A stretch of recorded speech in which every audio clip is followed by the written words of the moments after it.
by the mid-teens, they should be so capable and competent and confident. We are unconsciously sabotaging our own success. We're questioning it. So let's see what works and what doesn't. If your children will only become capable and contributing if you kick them out, you've already failed. It's a parenting problem. It's a game changer, honestly. It really is. Ladies and gentlemen, welcome to the Extraordinary Family Life Podcast. We're your hosts, Greg and Rachel Denning. Okay, so a few weeks ago, we posted about how, this whole idea, this kind of arbitrary idea of having your kids move out at 18, which is a very American idea. We're going to share our approach today is like they're going to be capable, competent, independent, mature. They're going to do all the growing up, but it doesn't require that they move out at this and separate. Yes, that they separate at some arbitrary age. Yeah. If your children will only become hardworking, competent, capable, and contributing if you kick them out, you've already failed as a parent because they should already be doing those things. Like that's what successful parenting to me is your children are already doing those things and are such great human beings that one, you wouldn't need to kick them out. And two, you don't want to because you enjoy being around them so much and they're so helpful. They're so grateful. They're so useful. They're so capable. You don't want them to leave. You want to be with them. They want to be with you. Yeah. But at any moment, they could walk out the door and thrive. Yeah. Exactly. That is the ideal. And that I think is what we want to help reframe. I mean, the reason we're doing this podcast, the reason I did this reel, in fact, I posted it a couple times. I want to spread this idea because I know for me, it's in a way been revolutionary and it resonates with me because I'm like, well, yeah, that's how it used to be. That's how it should be. Families are meant to be generational. Multi-generational, intergenerational, not, here, you go start your family over here and you start your family over here and we all live separated. That it's not meant to be that way. Right. So the whole idea of the nuclear family, especially in the U.S., really started in the 40s, 50s, 60s. So by the time we were born in the late 70s, it was already ingrained in society. It was social expectations. So we grew up, as a kid, or you don't even question it. You don't think to question it. You don't think, why are we do this? It's like, this is just the way things are done. Mm-hmm. So by the time we're raising our kids, like, 18, on you go. Never going, wait a minute, where does this arbitrary number come from? Mm-hmm. Why is that even a thing? Does it happen in other cultures? Has it happened throughout time? What are the pros and cons of it all? We just no thinking. It's like, we'll roll along, we'll keep parroting, and that's what's happening. And even though, because we started traveling when our oldest daughter was 4, and we had 4 kids under the age of 4, and we started to see some of this in other cultures, that they continued to live together intergenerationally. They weren't moving out at 18. In fact, they were living there till they were 20 or 30 or even longer sometimes, or forever. They spent their whole life with their family. I often assume, though, that was out of desperation and poverty. Well, and I think that's how we did think about it. Because we thought, they're in a developing country, so they do that because they have to. Yeah. And so that was part of our thinking. So even though we were seeing it, we still didn't totally connect the dots of like, wait a second. Why does America do it differently? And why do we have this assumption that if your child doesn't move out at 18 and can't handle living on their own and being whatever, like all these things, that somehow now they failed to launch and you failed to prepare them? Like that's the way we thought about it.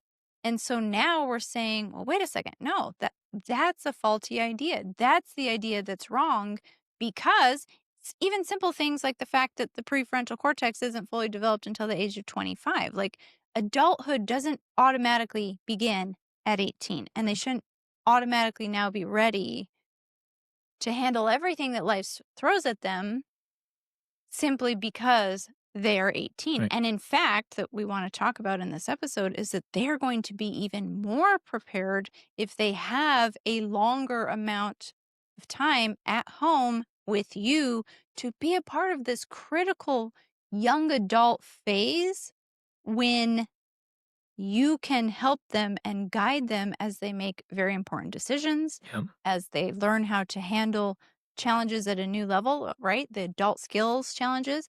you're there to guide and help them through this process rather than requiring them to figure it out all on their own because they moved out. Yeah. And so really, if you're looking at maybe 10 to 25 is this stage of education, development, skill development, growth.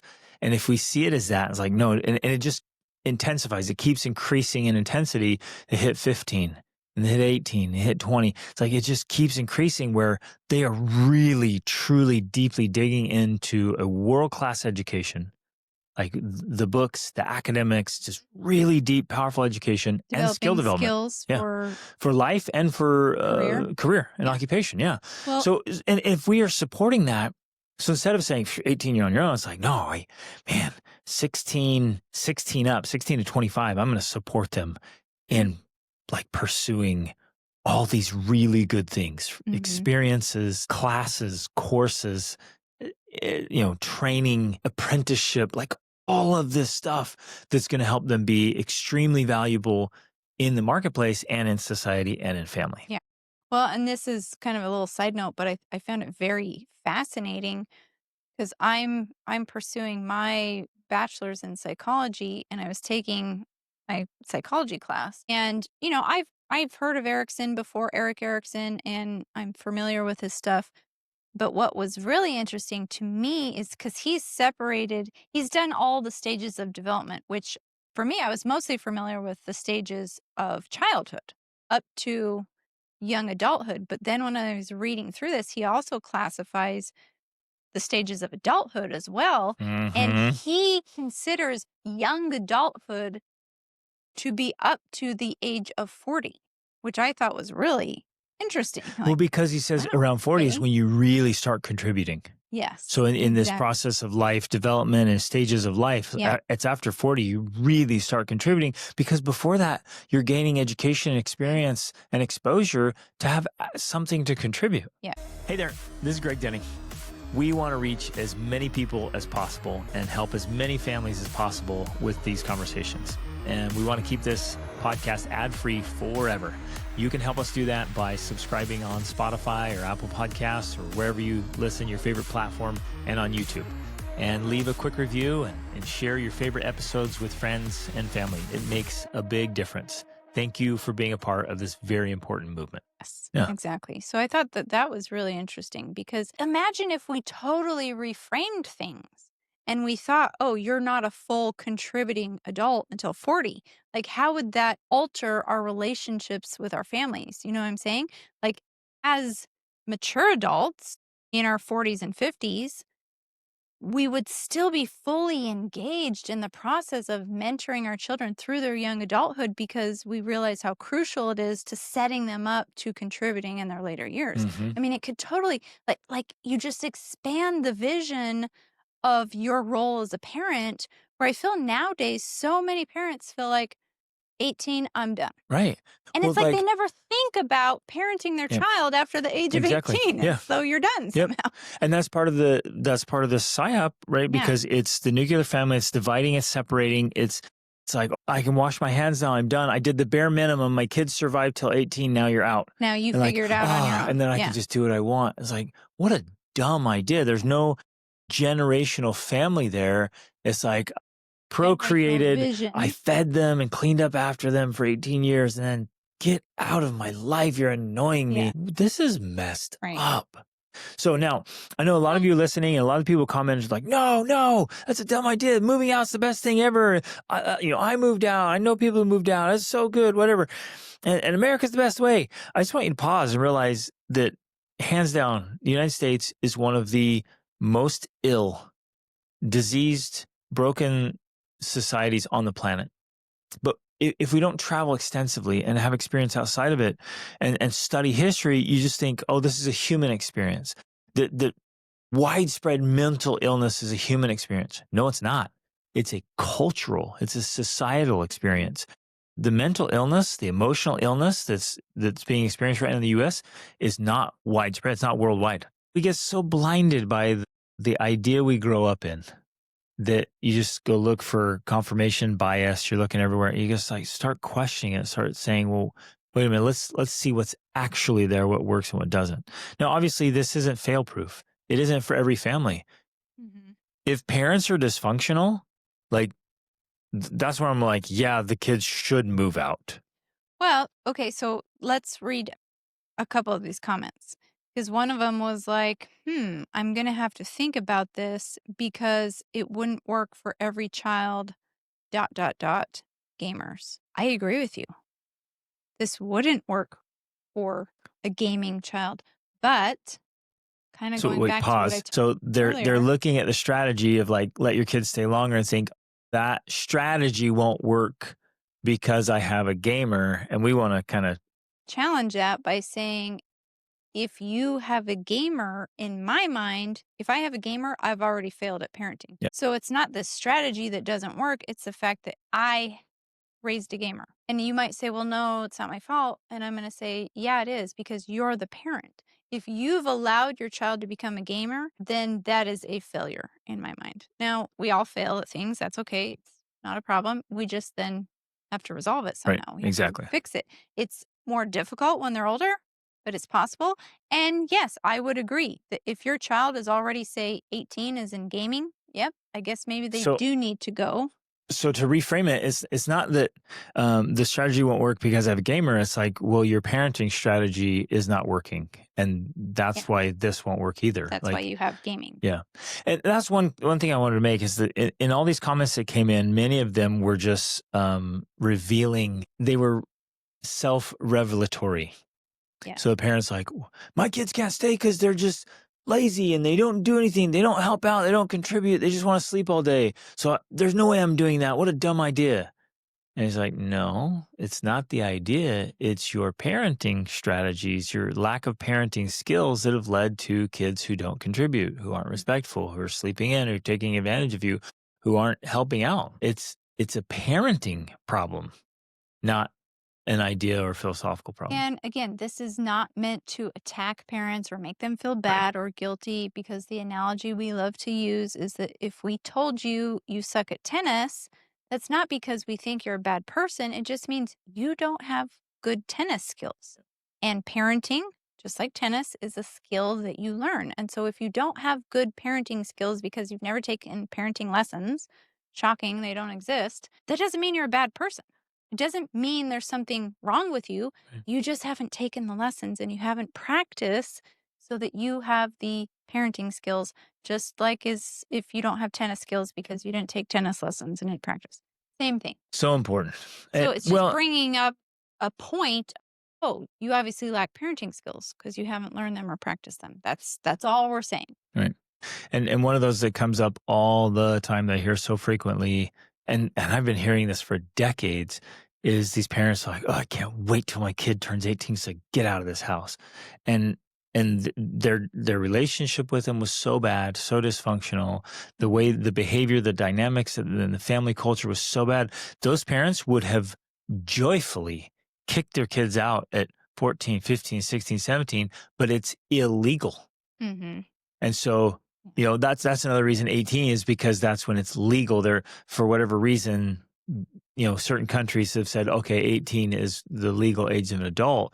And so parents are just waiting until it's legal to kick their kids out. Right. Otherwise, they would have done it before. But again, has nothing to do with the age or legality or anything. It's like, no, you're failing the relationship. To have the relationship you want and be the caliber of parent your kids need you to be. Right. Exactly. So then the real problem comes back to the lack of skills as opposed to the strategy. Whole idea of launching, right? Exactly. So, okay, like this comment says, disagree.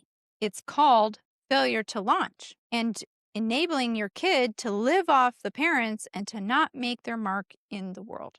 Well, this is exactly revealing this concept we've been talking about, that we have been trained as a society to believe this, that if your child does not move out at 18, then you're enabling them, they're living off of you, and they can't make their mark in the world, and they failed to launch.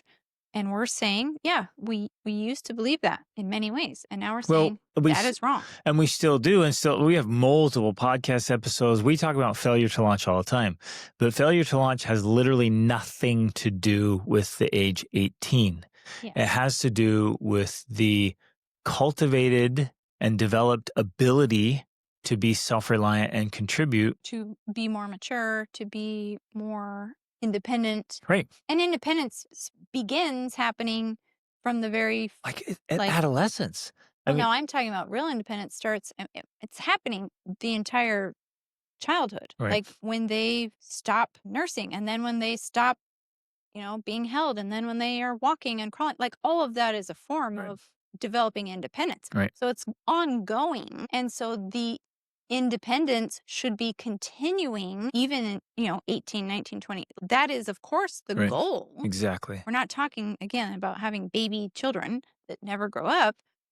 The independence is happening, but it doesn't mean it has to happen by them being separated from you. Right. That is what we're emphasizing, that's a false idea. So we need to, and I think, and I'm saying this because I really strongly believe this, we need to get rid of this idea. We should not be requiring or expecting our children to move out at 18. But the other side of that coin is we need to be teaching them the skills that we think they would be learning when they move out. We need to be long before 18. long before 18. Yeah. Like they should be learning these basic things when they are 14, 15, 16, 17. And so I guess, and here's part of this where the skill and strategy comes in is parents, often moms, are doing all the cooking, all the cleaning, all the laundry, all the shopping, everything for their kids until they're 18. And finally she's like, I'm exhausted. I'm Move out. done. You leave now. so It's I like, don't well, have to do it there's anymore. your problem. Right. I mean, starting at 10, 11, 12, your children should be doing the dishes. They should be preparing meals. They should Doing their own help laundry. with shopping. I mean, They 100% should be doing the laundry. washes her own laundry. They should all be doing that so that the cultivation of life skills is already there. Yeah. I guess I got to reemphasize this. We fail as parents if we are not deliberately, proactively, and consistently teaching and training our kids in life skills from a very early age, so that by the mid-teens, they already should be so capable and competent and confident. And grateful. Yeah. And great attitudes. Yeah. Contributing, carrying their weight. They're not sitting around entertaining themselves. They're not whining, crying, complaining. They're not screaming at you that you should pick up their dirty socks and do their laundry and go get them things. Like that's just an epic failure in parenting. Exactly. There was, so one of the other comments that we did get quite a few of, because this specific reel got like over 3 million views and we had hundreds and hundreds of comments. But one reoccurring theme was people saying, I moved out at 18 because I, like this one, to get away from my abusive parents and to stop being forced to be their personal maid. So we also want to emphasize that this is not another aspect of it. We're not preaching or teaching. And especially when we talk about how helpful our children are and they're doing all these things, well, it's not because they're forced to do them either. They are taught, encouraged, praised, sometimes even paid for doing these things that they're doing, right? And they do it joyfully because they want to help out. They do it because they feel, maybe joyfully isn't always the right word, but willingly. They do it willingly. Ultimately, what we're trying to say is we need to be teaching and raising our kids long before 18 to recognize the importance of contributing to the family and beginning to participate in contributing to the family so that we don't have to worry about them being 18 and on one side being a slave, so they want to leave, and on the other side being so lazy and entitled that you want them to leave. Exactly right. We don't want either scenario. We want the happy middle ground where they are contributing, they are competent, they're willing, and you enjoy being around them and you don't want them to leave because they're such great people. That's the magic space, at least for me. I love it. So I actually started working, I know this sounds crazy. I started working with teens when I was a teen. I was going down the Boys and Girls Club. I was helping out because I was struggling. I was out on my own. It was hard, and I wanted to give back, and I wanted to share what I was learning, or at least offer some help. So I've been involved in that space, and it's amazing to keep kind of have your finger on the pulse for the last 30 years, literally, and to see what works and what doesn't. And I've seen it. I've seen it all. I still work with teens every week, and it's awesome. And even since then, I hear people talk so negatively about the teen years and adolescence, and oh, they're starting puberty, and oh, so terrible. It's actually amazing, and teens they're fun and energetic, and they're just experiencing all the ups and downs and crazies of life, the triumphs and the tragedies, and they're feeling it all, and they get all fired up and passionate about things, and sometimes they get excited and interested in the wrong things and then the right things, and they're all over there just trying to figure out who their identity is. It's really awesome. It really is powerful, and they're amazing. The problem is, as a whole, parents are missing the opportunity, and they're viewing it wrong. They're showing up in the wrong way. And so they're creating a lot of the problems. But then you talk to everybody, the common thing is like, oh, it's just the teen years. That's just, oh, it's hormones and it's just attitudes and oh, that's just the way it is. No, it isn't. It's common because it's so frequently being done wrong. But with the right tools and strategies, the right systems, it's actually incredible. So enjoyable and fun.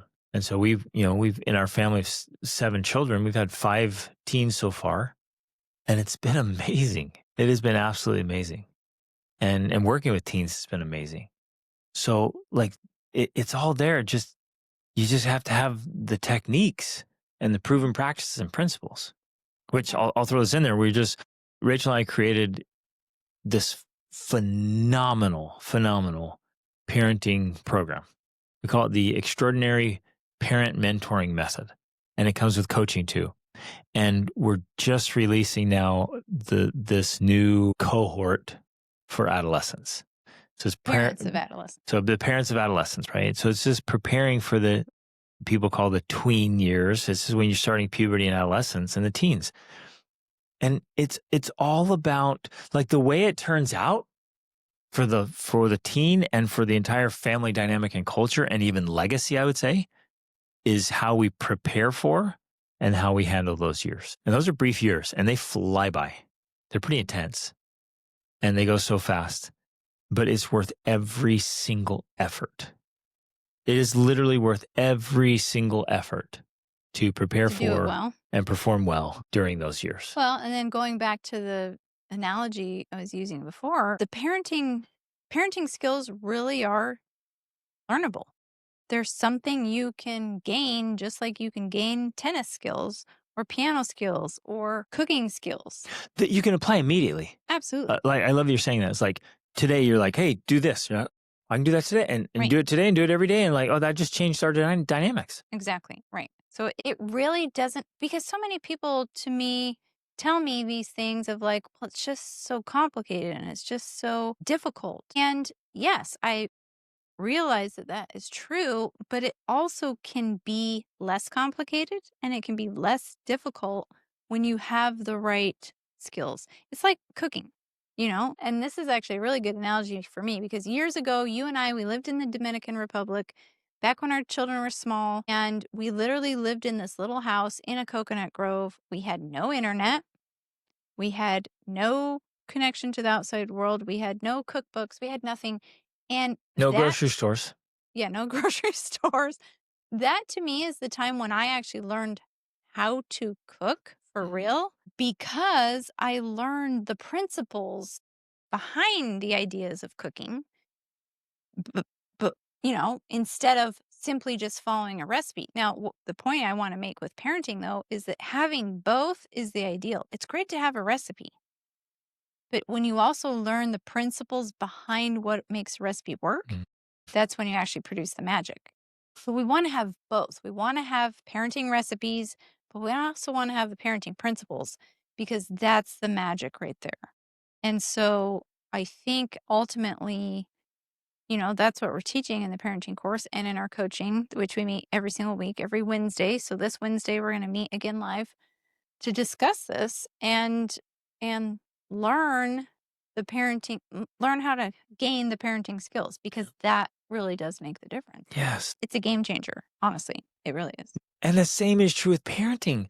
Some of us, like our parents or our grandparents, were doing something wrong. We didn't know it was wrong. We didn't know it was ineffective. It just got passed down. And so unconsciously, you was done to you. So you grow up and you do it to your kids. And you get the same crap result. It's like horrible food. You could cook that, right? You could like add some ingredients. You could turn down the temperature or turn up the temperature. You don't have to just use potatoes and flour. Like there's so much out there, but we don't know what we don't know. We're doing these things where we are unconsciously sabotaging our own success. We're creating the terrible teens. We're creating the terrible twos, and we don't know it because we just think, well, that's how it's always been done. That's how my mom did it. That's how my grandma did it. That's just the nature of teenagers. Right. So again, let's just wrap up on this vision, this dream, this ideal of your teens before 18 are competent, they're capable, they're confident, they have great attitudes, they're self-leaders, they're going to bed, they're getting up, they're leading their own education, they're helping out a ton, like they're leading their lives already as teens.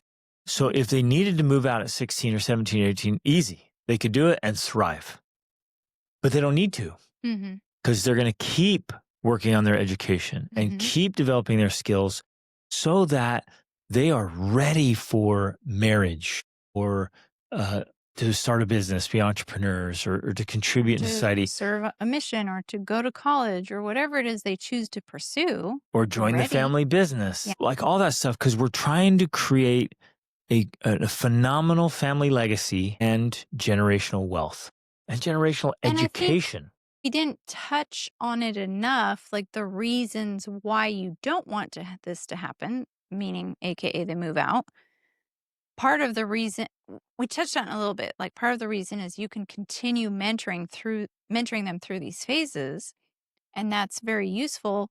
But the other key is that it helps them build financial stability. It also continues to contribute to the family wealth, because part of the whole idea behind the PSYOP is if your children move out when they're 18, that benefits big business, that benefits other companies, because now instead of them paying rent to you or you consolidating all the rent and expenses in one household, they have their own household expenses and their own rent and their own insurance.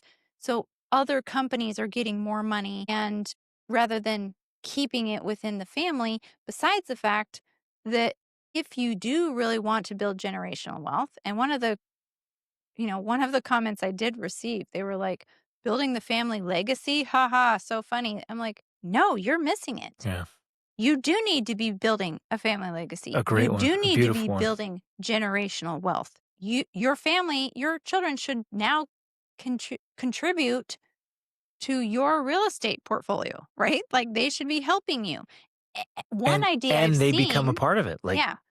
One other idea I've seen, that we have friends that do this, is that when their children do move out, they actually buy a house in wherever their children are going to be living that they now own, which becomes a part of the family real estate portfolio. And that's where their child lives. If they can pay for it, great. If they can pay part of it, great.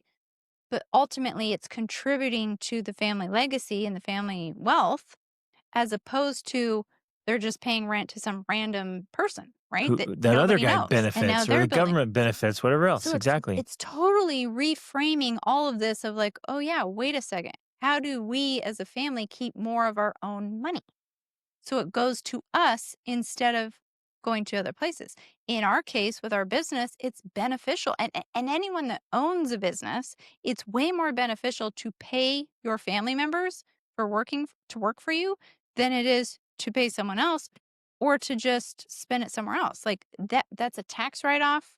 Like there's so many financial benefits. And you get like there's a whole strategy for that. And you get to teach your kids business strategy and all the business skills. And they get to earn, not just a free gift, they get to earn equity in a real estate or a business or whatever. Like you're setting our them son up. is right now, like he's literally doing the projects and the handyman jobs here at our resort, right? We've got 13 acres. We have, I don't even know the square A big footage. old It's building. huge. He's literally putting sweat equity into this. Right. And he loves it because he's learning new skills Well, and every day.